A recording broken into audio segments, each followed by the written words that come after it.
Hadis yang sakut dengan akhir zaman, Nabi katanya di akhir zaman tu umat dia ni Islam kulit. Tak tinggal Islam, mereka namu. Tak tinggal Islam. Mereka hak tinggalnya namu je Islamnya.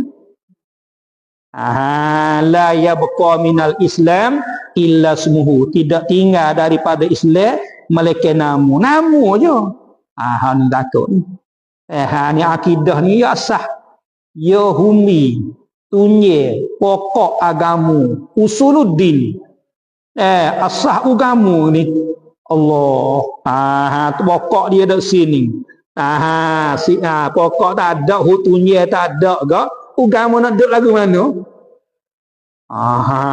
Usul duduk sini ni. Tapi itulah kena kemah usul. Kemah tunye, tubuh. Asah dia ni. Kena kemah ni. Barulah boleh tegak agamu. Supaya orang nak buat rumah. Nak buat rumah tinggi-tinggi. Nak buat bina tinggi-tinggi. Dia buat tapak dia dulu deh. Buat tapak, buat asah di bawah ni. Kemah kukuh kejak dulu. Lepas tu bina naik lah. Bina naik. Tak apa lah. Dia kemah bawah ni. Hatinya rumah bina naik ni boleh. Panggilnya terbina di atas asah tu. Boleh duduk lah ni. Terasah tak ada. Asah tak kejak. Dia hidup terbina lagi mana rumah di atas tu. Kadang-kadang utuh terbalik. Sampai itu kukuh di sana tu. Ni pun support tu lah deh. Itulah buat perbandingan lebih-lebih kurang. Tu dianya. Hadis yang sakut dengan akhir zaman, Nabi katanya di akhir zaman tu umat dia ni Islam kulit. Tak tinggal Islam, mereka namu. Tak tinggal Islam. Mereka hak tinggalnya namu je Islamnya. La yabqa minal Islam illa ismuhu. Tidak tinggal daripada Islam mereka namu je. Ni takut ni. Ni akidah ni ya sah.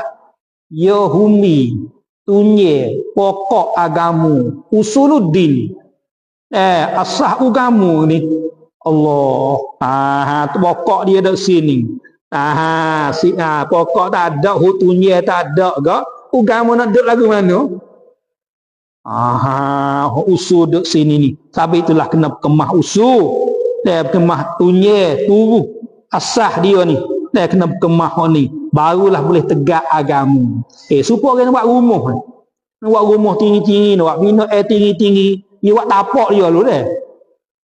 Buat tapak, buat asah di bawah ni. Kemah kukuh kejak dulu. Lepas tu bina naik lah. Bina naik. Tak apa.